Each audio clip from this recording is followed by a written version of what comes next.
Hi, and welcome to the 7th episode of Basha's Thoughts. So today I'd like to talk about sanity. What is actually sanity? What is the core of sanity? And do you ever feel like you're living in a crazy world? A world that's totally insane in so many different ways? Well, I know that I sometimes do. In those moments, there are these people who can make me feel sane. Sometimes it's just one sentence that they say that can just bring everything back to me, and I can feel, wow, I can breathe again. I can be me again. I'm not crazy. I know my mother used to have this effect on me a little bit when I was little. She was a person who was quite intelligent. She was able to connect the dots and put everything in a context, and that was quite comforting and very grounding in a way. So for me, very often these people will have to have that type of quality. In the beginning, the world didn't really seem that insane to me, but over time, as I was able to understand more and more and think more and more about it, I was noticing things that just didn't seem to make any sense. And yet, it was as though everyone around me was doing them. Logically, when I was thinking about these things, I would think, well, this does not make any sense. And when I would talk to people, I had a hard time convincing them that it didn't really make any sense. And so I would find myself asking myself, am I insane? So let me give you some examples to put this into a perspective. So the first time that this became very apparent to me was when I became a vegan. Of course, most of the world is not vegan, and so I was kind of alone. And since this was a while back, veganism wasn't even heard of. Nobody even really knew what a vegan was. Vegetarians they had heard of, but not vegans. And I did feel quite alone. Actually, I did not know of a single person who was vegan. And yet, when I kept thinking about these things and reading about these things, eating tortured, enslaved beings that came from an industry that created so many problems, and feeling bad about it physically and mentally, it just didn't make any sense to me at that time. So what I did was I was able to find a podcast. It was called The Vegan Freak Show at that time. I don't think it exists anymore. And I would listen to this podcast maybe twice a month. That's how often I was able to listen to it, how often I was able to download it, to listen to it actually at that time. And this was also way before podcasts. Well, I mean, they existed, but they were very few, and people didn't even know what a podcast was in general when you asked them. Just listening to these vegan freaks twice a month made all the difference for me. It made me be able to breathe, be myself, and live my life according to the way I wanted to live it. It made me feel sane. It made such a huge difference. And these people were nothing like me, actually. I mean, as persons, and when it comes to personal choices about all sorts of things, they were very different. I mean, I probably wouldn't even be friends with them. I could be friends. I mean, I would have been friends with them because they were vegans, but only because of that. So we did have things in common, and these things made a huge impact on me and a huge difference for me because they allowed me to be me, follow my choices. Nowadays, I have a bunch of people who tend to have this impact on me.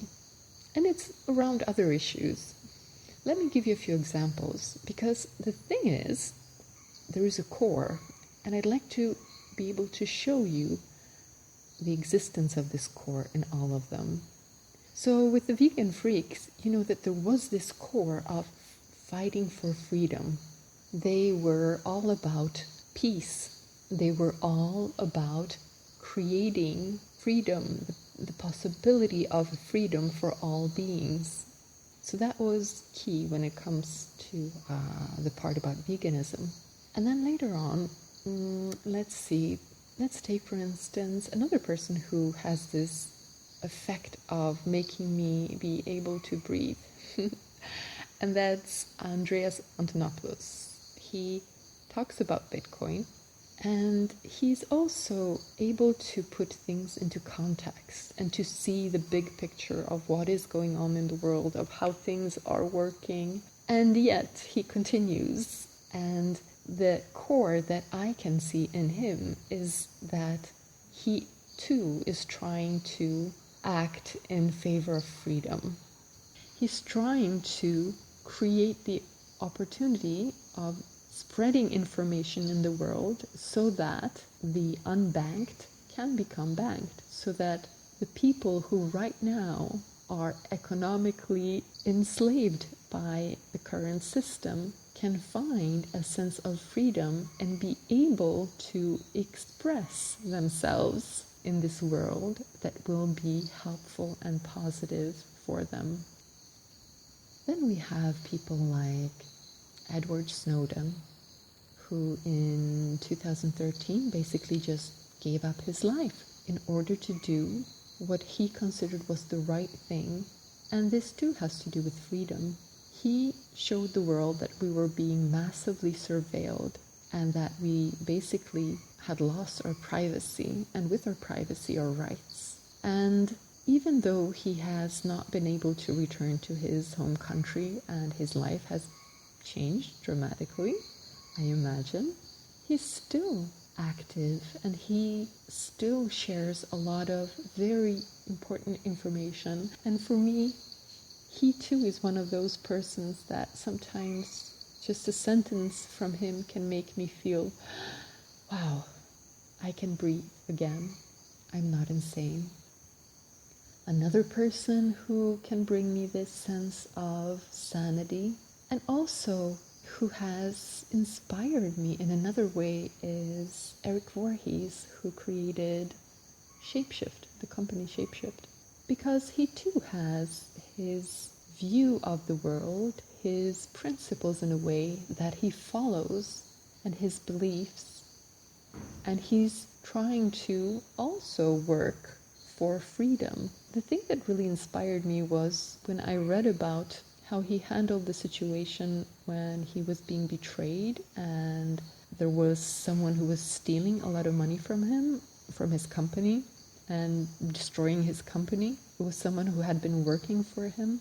Now, I don't actually remember all of the details of it, but I do remember the impact it had on me, because I was thinking that if that would have happened to me, after having done so much, put so much effort into all of this, into trying to help, into trying to create something that is positive for the world, that can liberate people, that can help, and then this happens to me, I think that in my case, at that time, I would not have been so mature. I would just have basically given up on humanity, become totally bitter, and that's it. I would have been no good to anyone. I wouldn't have been able to help. Whereas he was able to be level-headed and find the best way of moving out of that situation and then growing and becoming better and stronger. And that was really inspirational. How not to give up on humanity and how to continue fighting, not necessarily fighting, but acting for freedom. So that was quite inspirational to me, how to not give up on humanity and how to continue acting for freedom. So this is a core that I can see, the freedom core, when it comes to the people who help me feel sane. And I noticed that it's not just me. For instance, today I had a friend of mine talk to me very emphatically about how society is imposing views on how relationships should be. And these views are completely absurd. And there are people who just go with them. And then there are people who try to make the best of them, but it's totally absurd.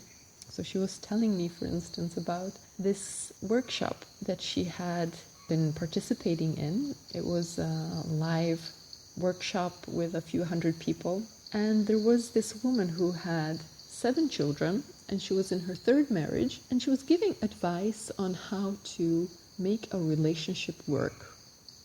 And the advice was basically how to suffer through with this being called man. And she was telling them things like, well, you know, even though your man might not want to work, even though he might just sit at home and do nothing, even though he might just be drinking beer, and even though when you get home after work and you find him basically drunk, you shouldn't complain. Because that will give you nothing. That will not make him happier. You know, you have to think about him, and just complaining about what he's doing is not going to help him. You have to learn to respect him and his limitations, and you have to basically lead a life of suffering and compromise. And my friend was telling me how this is so absurd, totally absurd, and how she cannot believe that people cannot see it. So that was kind of funny to listen to. And of course, you know that there are also these alpha male workshops. I don't know if you've heard about them.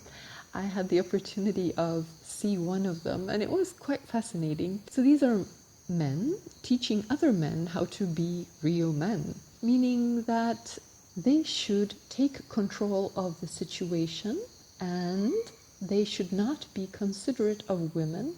Instead, they share techniques for dominating women and making sure that they don't have enough energy to do anything else. Then women will be submissive and men will be happy. And they have these quite fascinating stories about how I was a wimp. I used to be a wimp, but now I've changed. And they would show these examples of how women had mistreated them when they were trying to be nice and good and give a woman something. A woman took it away from them and actually even mistreated him in some way. So you have these alpha male workshops as well. And I can understand the attraction of it, because if you really are highly traumatized and you have only had the opportunity of relate to other people who are equally traumatized, then being able to beat others down so that you can feel a little bit more free, well, yes, that will feel like more freedom to you. That will feel like following your bliss in that moment.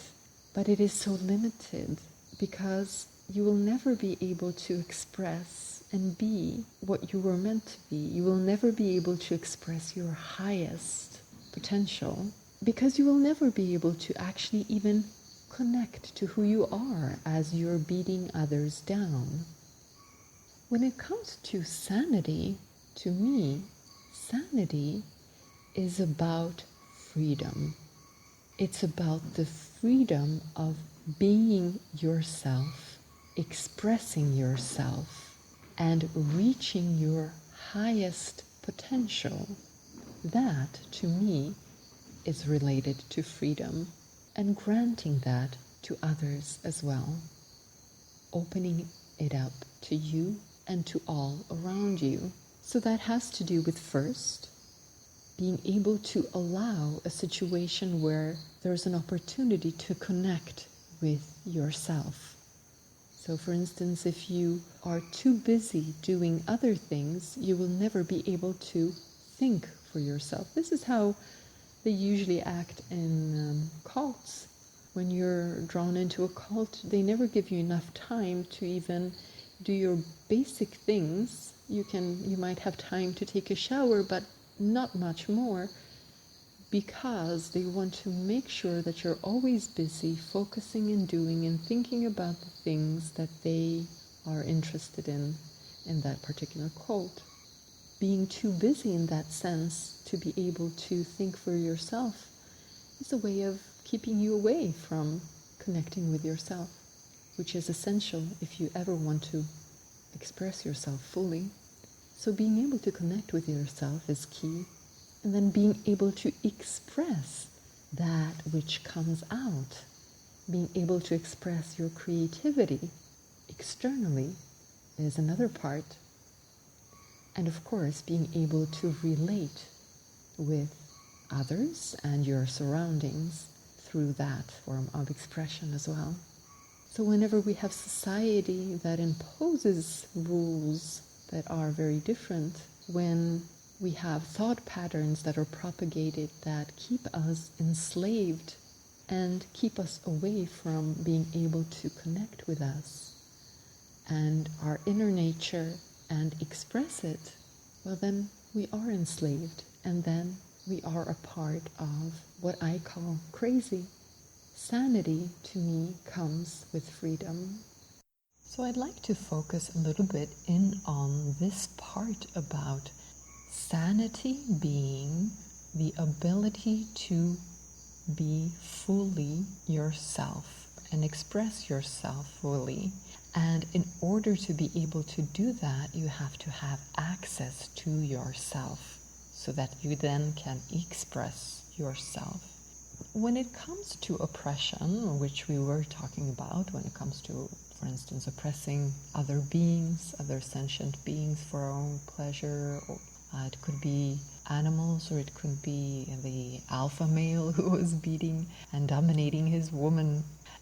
So whenever it comes to oppression, it becomes fairly easy to see that the oppressed party really is limited and cannot be free, and does not have the ability to become the best version of themselves. That's kind of easy to see. But what I want to point out is that the oppressor actually is playing the same game and is also engaged in violence. Not only violence against the other person, but it also turns on him or herself. Because whenever there is oppression, there is always also suppression. And that is a suppression of oneself, a suppression of a part of oneself.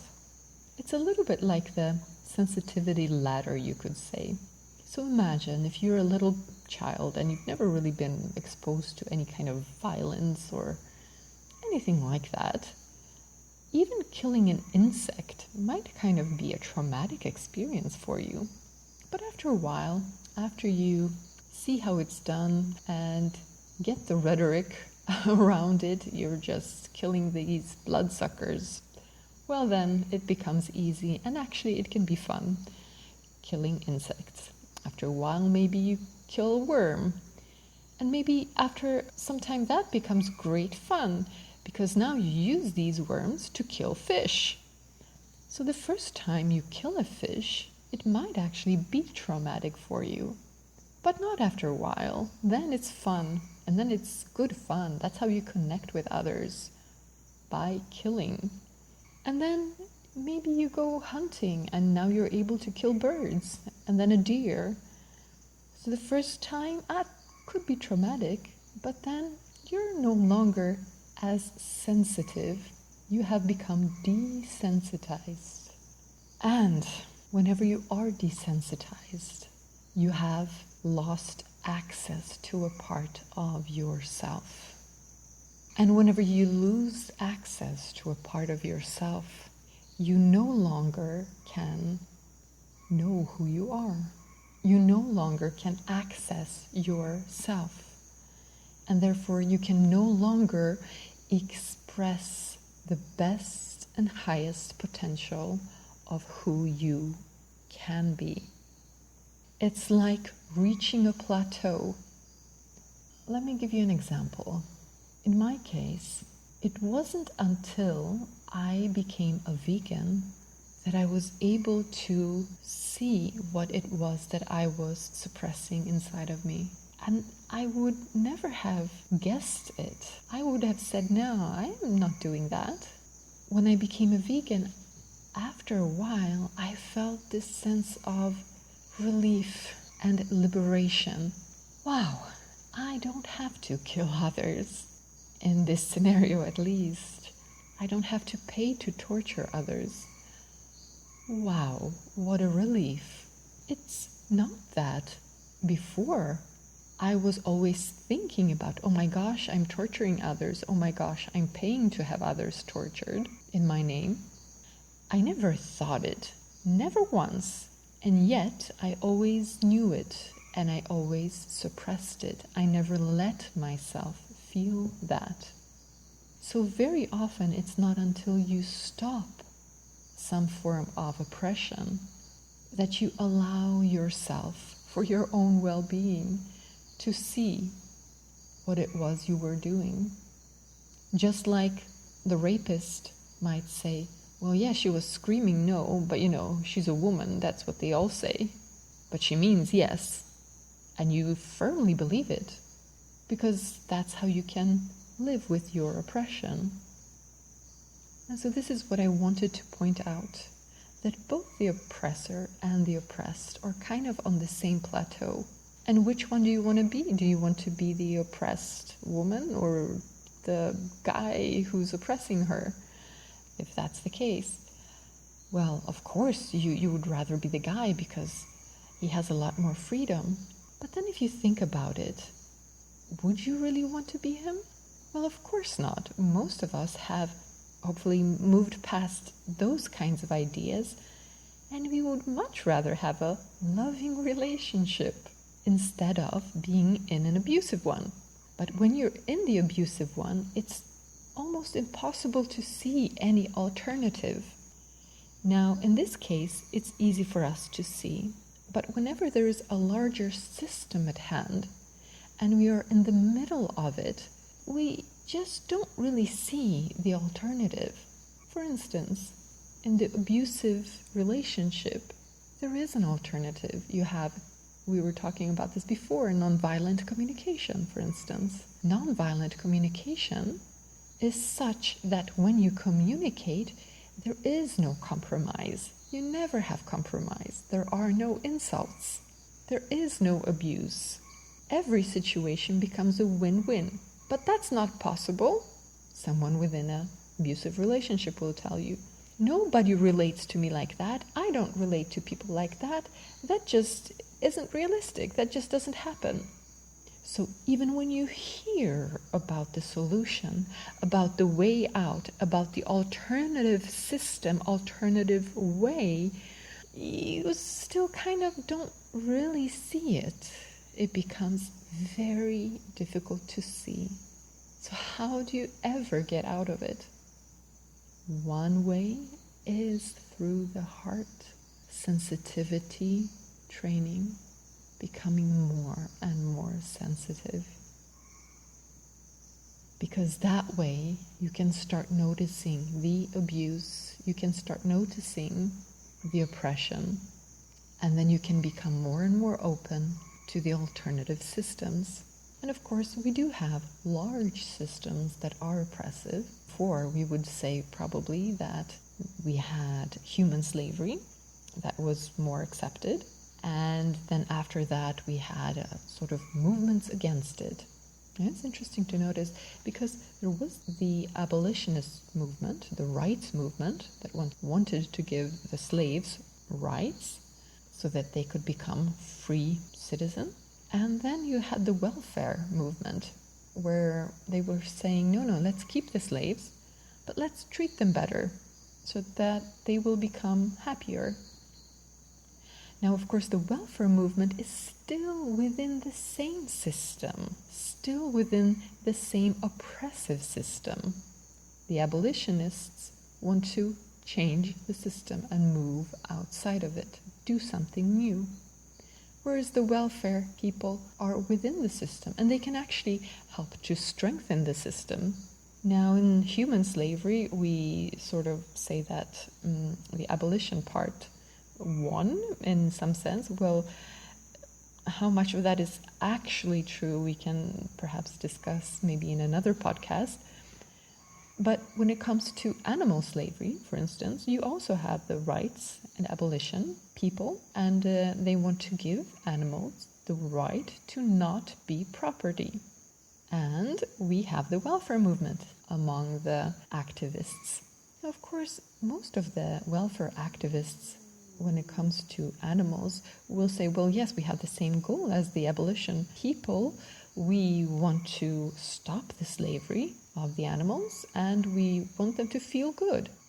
But the way they go about things will often be kind of counterproductive to that goal, because they will be within the system, working for the system. Imagine a welfare activist might campaign for larger crates for some animals. And they would say, well, in a larger crate, the animal can actually move around. They can walk a little bit. That's so much better. It's such a huge improvement for their welfare. Let's campaign for that. Now, the animal industry will look at it and then they will do their calculations and they might say, well, actually, you know what? This way, more animals will survive, because now we have all of these animals dying because they cannot move, and this leads to this and that problem. So actually, switching over to larger crates would end up making us more money. Great. Also, at the same time, we can say our animals are treated according to the strictest regulations of the animal activists. Great! Now people feel happy about eating our animals. We can sell more animals and we can make more money. Excellent! So we see a welfare movement that strengthens the current system of oppression, although their idea might be quite different. We have the financial system, which also is an oppressive system the way it is set up today. And here we also have alternative activists. So, for instance, you could say, well, cryptocurrencies, that's a way out. But then, of course, what do you mean by cryptocurrencies? You could have a very centralized cryptocurrency. Perhaps soon we'll see the SDR, crypto, as a savior for the financial crisis. Who knows? And so you can have cryptocurrencies that are using the blockchain technology, but they are highly centralized and actually might even perfect the previous system, but are still very much working within the oppressive system. Or you can have something that is more in line with the abolitionist movement, where you move to a totally different system. Like, for instance, the decentralized cryptocurrencies that are open, borderless, censorship resistant, and so on. So these are totally different. But when we are living within that system, for most of us, it's just really difficult to get. You know, you hear about Bitcoin and you ask yourself, oh, can I make money with that? It's like, is it a good investment? How much money can I make? And you don't see that this is that which could change everything, that technology. And so if you hear someone, no, say that it's not about making money. It's not about working within the system. It's going outside of the system. Look, it's a technology that organizes without hierarchy. This is revolutionary. This is what can change everything. The power structure of this, my goodness, look at that. I'm sorry, so how much do you think I can make with it? It becomes a little bit like the abusive relationship and someone trying to tell them about nonviolent communication. yeah, that's good, sounds good, but actually, within my situation, how do I use it to my advantage within the context? So maybe for me, the best cryptocurrency will be the centralized one, because that's how I can see that I can make most money, because that's what I'm interested in, because I'm within that system. I cannot look outside. I cannot see outside. So this is kind of the point. The oppressor and the oppressed are kind of on the same plateau of happiness, you could say. Although one is a little bit higher, the other one is a little bit lower. But to actually become sane, to actually become free, and to actually become the highest version of what you can be, you need to move past the plateaus. How do you do it? One part is sensitivity. Training yourself to become more and more sensitive. Training yourself to open your heart more and more. And then there are some people who can help you find your sanity, who, when they speak, you feel, wow, they got it. Oh, wow, I know what they're talking about. I can see the sanity in what they're saying, even though I'm still surrounded and I'm still living in that other system. And many of my thoughts and reactions might still be within another system. But the more you open your heart, the more you get a chance of connecting with you.